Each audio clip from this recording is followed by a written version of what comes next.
Bueno, pues deseando saber vuestra opinión, vuestra valoración sobre lo que ha pasado en Siria, una caída rápida, repentina del régimen del presidente Bashar al-Assad. Sabemos ya que se encuentra en Moscú. Adrián, quiero saber qué opinas, qué ha pasado y sobre todo, como decía, por qué se ha producido tan rápido, ¿no? ¿Qué intereses había detrás de esta caída de Assad? Bueno, esta es la gran pregunta, porque hay mucha niebla alrededor de lo que ha sucedido y entonces tenemos que intentar distinguir dentro de lo posible lo que sabemos de lo que especulamos o de lo de que es posible o probable, ¿no? Yo creo que si nos centramos en lo que sabemos, pues tenemos que identificar que en realidad, más que una caída del régimen, ha habido una entrega, ¿no? Una entrega, por lo que sabemos, por parte de los generales del ejército, que son los que en un momento determinado deciden dejar de combatir en Alepo, no combatir apenas en Hama, no combatir en Homs, cuando todo el mundo estaba intentando interpretar aquello como una estrategia de hacerse fuertes en Damasco. Resulta que en cuanto llegan las fuerzas yihadistas a Damasco, dicen, pues no peleamos. Entonces, está claro que ha habido una entrega por parte de los generales, ¿no? Entonces, lo que no sabemos, y ahí entran las especulaciones, es el por qué, ¿no? Hasta qué punto ha habido o no discrepancias entre ese posicionamiento de los generales y el posicionamiento del propio Assad, o ha sido, de alguna forma, algo acordado entre los generales por influencias externas, corrupción, por las razones que sean. Y ahí empiezan especulaciones sobre posicionamientos más o menos activos de otros países, como Irán o Rusia, en qué medida podían o debían haber sido más activos, si han tenido tiempo de serlo o no. Sí parece que las relaciones estaban de alguna forma un tanto enfriadas últimamente, tanto con Rusia como con Irán, como consecuencia del creciente desgaste interno de Siria, debido a unas sanciones externas que no cesaban y, consecuentemente, a una crisis económica permanente y creciente incluso. Entonces, esto generó distintos roces, tanto con Irán como con Rusia, pero todo el mundo interpreta que, dado el interés estratégico que aparentemente Siria podía tener más para Irán que para Rusia, en caso de haber podido ayudar, pues hubieran ayudado. Claro, esto hubiera precisado que tuvieran tiempo.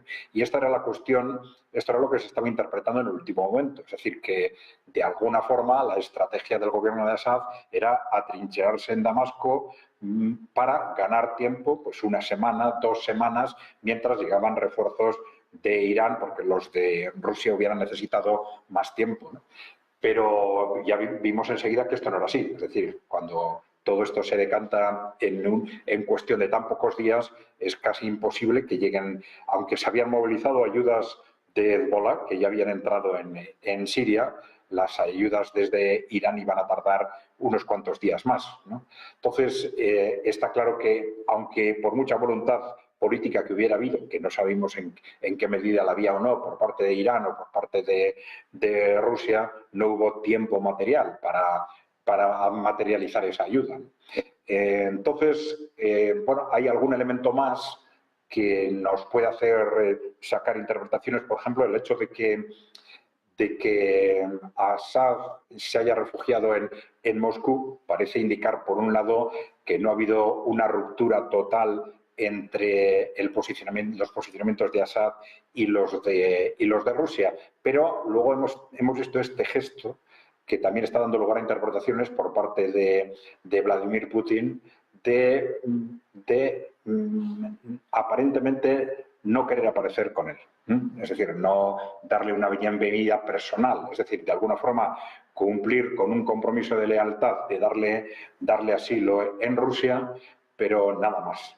Esto quiere decir que parece que se está interpretando como que puede haber habido roces de otro tipo en relación o bien a cómo se estaba gestionando el país o bien a cómo se ha gestionado la última crisis, que han llevado a ciertas discrepancias entre Rusia y Siria. Bueno, de cualquier forma, aquí lo importante, independientemente de que todo esto lo vayamos desgranando poco a poco en los próximos días o semanas, lo importante es el futuro, ¿no? Y hay algunos aspectos que son todavía oscuros, ¿no? El interés, digamos, estratégico para Rusia en cuanto tal es un interés directo relativo. Evidentemente, ha instalado allí 2 bases en el Mediterráneo que no está claro si van a permanecer o no y en qué contexto, porque ya va a depender también de la futura configuración política del país, si se va a mantener la unidad, si se va a disgregar, si va a ser un país más o menos estable. Y, sin embargo, sí parece que esto debería ser un fuerte golpe para Irán desde el punto de vista de la ruptura geográfica, al menos, del eje de la resistencia. Este eje que se supone que va desde Palestina, Hezbollah, Líbano, Siria, Irak, Irán, ¿no?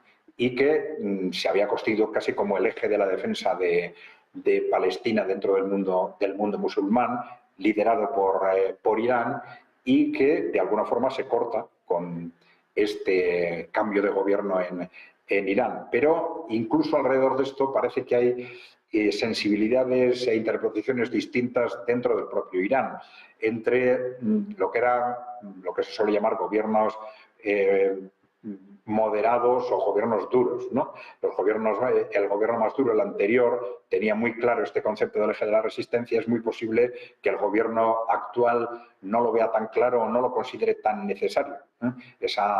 Hay un baile de interpretaciones alrededor de este tema, pero esa debería ser o podría ser una cuestión clave para Irán, y no tanto para Rusia, sobre todo en un momento clave, estamos en los meses clave de la guerra en Ucrania, y en el que Rusia está enfocado en destinar todos sus recursos a terminar cuanto antes ese proceso. Bueno, pues como siempre, todos estos conflictos relacionados, intentando analizar el impacto que esto va a tener para Rusia, para Irán, pero como estábamos analizando con Adrián, José Luis, te quiero preguntar también a ti, la pregunta es ¿por qué, no? ¿Por qué ha pasado esto en Siria? ¿Por qué el ejército, como muchos dicen, ha traicionado al propio Bashar al-Assad? Y también, ¿qué va a pasar a partir de ahora? Pues muy bien, siguiendo un poco la línea de Adrián, es que es un poco lo mismo, hay muchos claroscuros, ¿no? A mí, por ejemplo, una de las noticias que más me sorprendieron cuando dijeron que en el Frente Sur pues había milicianos drusos que estaban emboscando a los destacamentos del ejército regular sirio.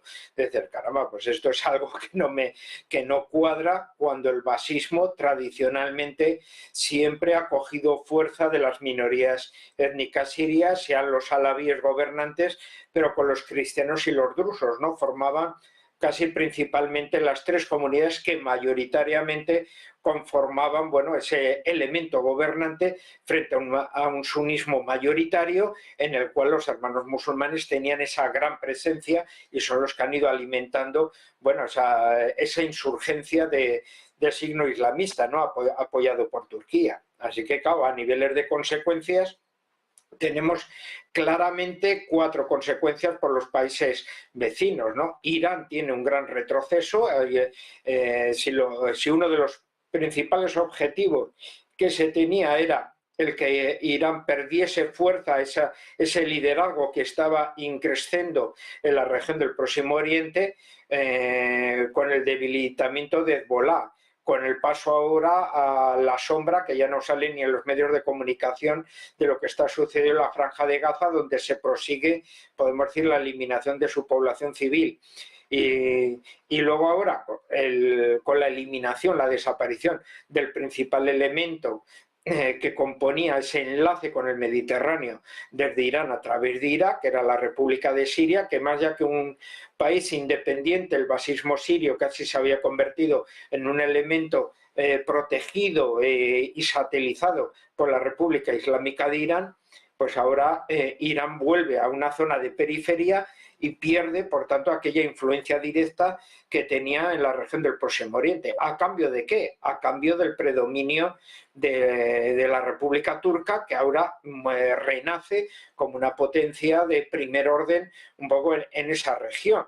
que curiosamente ahora ya empieza a tener más en cuenta, si uno se mete en los Twitter de los periodistas turcos, como algunos empezaban ya a lanzar algunos mapas en los cuales amplias regiones del norte de Siria las incluían dentro del mapa turco como una especie de mapa del neo-otomanismo, ¿no?, que estaba imperante, que algunos decían, pero bueno, estos periodistas turcos, ¿qué ideas más raras se están planteando, ¿no? Resulta que estaban precediendo ya a las operaciones que se iban a desarrollar desde Idlib, ¿no? Así que claramente vemos que el neo-otomanismo de Erdogan, bueno, pues va adquiriendo resultados, frutos, un poco en ese aspecto, y los kurdos pues veremos qué tipo de protección pueden tener de Estados Unidos, porque esa presencia turca pues se va a hacer notar, y desde luego a costa de ellos en ese planteamiento. Así que Turquía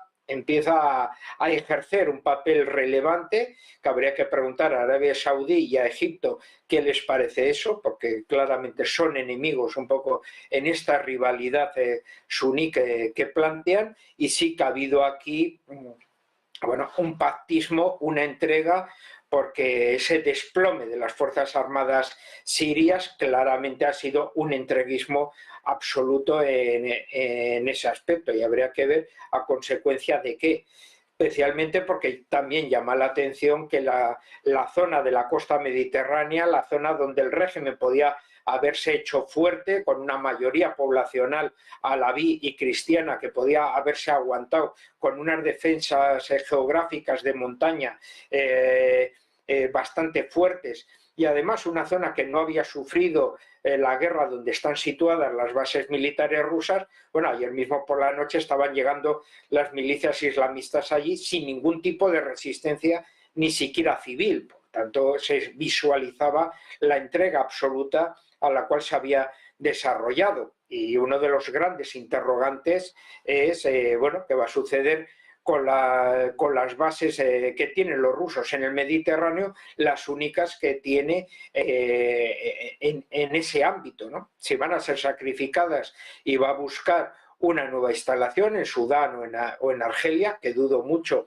que la presión internacional les permita desarrollarlo, y entonces esto forma parte de las negociaciones con el ámbito ucraniano, o si es que, bueno, vamos a ir a cuáles son las posibilidades de régimen de futuro de un islamismo suní, que estaríamos casi aquí, talibanes 2.0 en versión siria, con respecto a una zona, toda esta zona del ataque, etcétera, que estaría, bueno, casi con un gobierno autónomo, y qué circunstancias son esas. Y luego especialmente, bueno, pues el papel de Rusia, ¿no?, que aunque tuvo un papel aéreo, sí que puede tener más dificultades en mandar tropas, pero siempre tiene alguna fuerza de intervención, y parece por el comportamiento, bueno, pues que ha podido haber ahí algún tipo de negociación entre turcos y rusos de reparto de áreas de influencia, y que, bueno, esto nos esté planteando también ya con el otro conflicto, que igual las negociaciones en el tema de Ucrania ya se están iniciando, y por lo tanto ya están los bandos cediendo competencias, áreas que igual en el futuro nos empiezan a clarificar qué es lo que verdaderamente ha pasado con el tema de Siria, ¿no? El desplome de sus fuerzas armadas, la salida de su presidente de esta manera, la retirada de Irán, que es el gran derrotado en esta confrontación, y por el contrario el ascendiente de Turquía, que se proyecta como nueva potencia, con un Israel que es el otro gran beneficiado en ese aspecto, con el control de los recursos de agua y de todo tipo en torno al Golán y las zonas circundantes, ¿no? La pacificación absoluta de todas sus zonas fronterizas y la estabilidad para su régimen. O sea, Netanyahu nunca se había encontrado en estas circunstancias, cuando hace unos meses estaba a punto de ser juzgado y entrar en la cárcel. Pues veo precisamente en nuestro chat muchas preguntas en torno a las bases rusas. Es una de las cuestiones a analizar, ¿no? Adivinar también en los próximos días, sobre todo la base de Tartus, a la que, como bien decía José Luis, ayer ya llegaban varios de estos insurgentes. Eduardo, te quiero preguntar por esto y también por lo que estaban poniendo sobre la mesa tanto José Luis como Adrián, el hecho de que haya cierta relación entre esto y las negociaciones en Ucrania, que pueda ser una especie, una suerte de inicio de las negociaciones. Quiero saber qué lectura haces tú. Yo creo que son indisociables, en primer lugar, ¿no? Y hemos hablado de ello mucho. Y lo hemos visto como una oportunidad y como una amenaza. Como una oportunidad en el sentido de que esos dos conflictos pudieran condicionar el uno al otro para llegar a una paz, fuera parte de la negociación.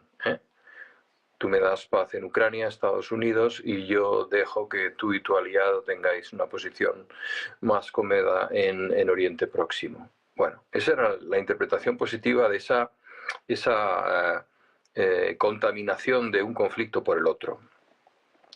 La segunda es una amenaza, y es el hecho de que ahora mismo tenemos varios estados fallidos o decadentes en la zona. Y esto es muy preocupante.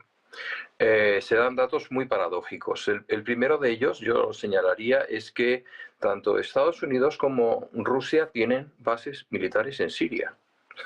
No creo que haya ningún otro país del mundo en donde ambas potencias compartan territorio físicamente, ¿no? Eso es muy importante tenerlo en cuenta. A mí me preocupa el que esto termine en un conjunto de estados fallidos, de zonas de influencia, de pequeños taifas locales que respondan a intereses muy particulares. Sí, estoy de acuerdo con lo que han señalado José Luis y Adrián respecto a que, bueno, que Rusia, su única salida a aguas calientes directas sin tener que pasar por el Bósforo turco son precisamente sus bases navales de Siria, y ahí se juega mucho. El hecho de que las dos cosas confluyan, pues hombre, me ratifica en algo que hablamos ya hace tiempo, y es los famosos atentados que hubo en Moscú, ¿no? Que curiosamente eran grupos, ahora los llaman rebeldes, en lo cual yo estoy alucinando con el concepto de rebelde, ¿no? Los rebeldes han tomado Damasco, pero ¿cómo que rebeldes? Estos señores son terroristas, indudablemente la mayor parte de ellos, de Al-Qaeda o del Daesh o de cualquier otra franquicia de este tipo, ¿no? Que fueron precisamente los mismos que organizaron el golpe de mano tan brutal en aquel concierto en Moscú, ¿no? Y que yo sigo pensando que Rusia se la tiene guardada. Esto no puede quedar así, ¿eh? Que tú vayas a mi país y montes un atentado de ese calibre, algún día Rusia devolverá el golpe. Respecto a quién sale ganando y quién sale perdiendo, es muy difícil de establecerlo ahora. Es indudable que Israel sale ganando. Y sale ganando porque cuanto más confusa sea la situación, quien tiene más claras las cosas tiene mucho más que ganar. Turquía también sale ganando. ¿Por qué? Porque le permite, como ha señalado José Luis, pensar en los días de la sublime puerta de nuevo.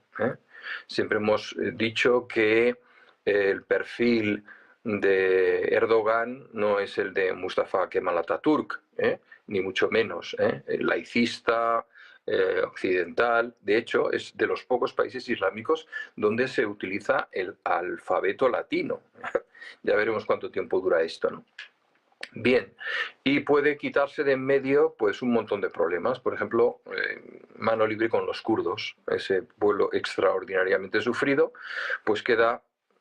Siria también tiene parte del Kurdistán, ¿no? Irak también es otro estado bastante fallido que está ahí al alcance de todos, incluidos estos grupos terroristas. Por lo que se refiere a Irán, pues hombre, le han cerrado el grifo lógicamente a Hezbollah. Todas las armas pasaban por ahí, era su pasillo. El que haya triunfado en tan poco tiempo, pues hay un factor que me haría pensar que no es sorprendente, y es el hecho de que Siria está perdiendo de manera escandalosa su soberanía nacional. Y eso a los generales pues no les hace gracia. Y si reciben mensajes de amistad y simpatía por parte de un socio cada vez más fuerte del norte como es Turquía, pues tampoco le van a poner las cosas muy difíciles, ¿no? Y esa es una variable que puede haber ocurrido para que haya caído tan estrepitosamente este castillo de naipes. Yo creo que la situación no le hace gracia a Rusia, indudablemente no le hace gracia a Rusia. Estados Unidos, pues una vez más, antes lo habéis señalado, ¿no? Que un presidente saliente, sin ningún poder en las dos cámaras, siga dictando la política exterior de Estados Unidos, pues resulta un poco sorprendente cuando menos, ¿no? Yo creo que el señor Biden ya con su edad estaba para homenajes, paseos y saludos a los niños, no para dejar como herencia envenenada a un Oriente Próximo enrevesado, más un conflicto en Ucrania que dice que sigue con ellos hasta el final. La buena noticia de todo esto, pues os va a sorprender, pero para mí es el mensaje que ha dado Donald Trump diciendo: no sé si vamos a seguir en la OTAN. ¿Qué es lo que queda? El catering y poco más, ¿no? Entonces, este es un mensaje que no va dirigido a los europeos, va dirigido a Putin, es decir, oye, tranquilo, que esto lo vamos a hablar entre tú y yo. Insisto una vez más, la crisis de Ucrania pasa por un diálogo directo entre Rusia y Estados Unidos, y es quizás la parte más consoladora para Putin. Es decir, la situación se complica ahí en Oriente Próximo, pero de verdad, que hay de lo mío, y lo mío es Ucrania, pues está más cerca de encontrar una solución.